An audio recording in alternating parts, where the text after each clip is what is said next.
Ayan po ang mga Angola boys na hanggang ngayon naghahangad pa rin ang sahod nila. Oh, gusto ng damay ka pa.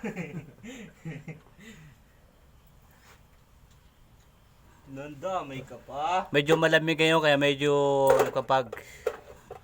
Pag mga ganun nagkapag. Hindi na kailangan mag-explain. Pag nalalaman. Pinapawisan nga ako. Siyempre, nabalot na balot ka na eh. Ay, pinagmamalaki ka.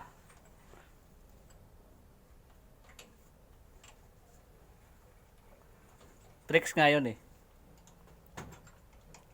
Andun po yung isa, medyo ayaw po magpakita kasi ano. Kasi niligkit na. May sariling signal. Naligkit na ng gamit. At bababa. So yun na lang yung ano. Kasi pa yan.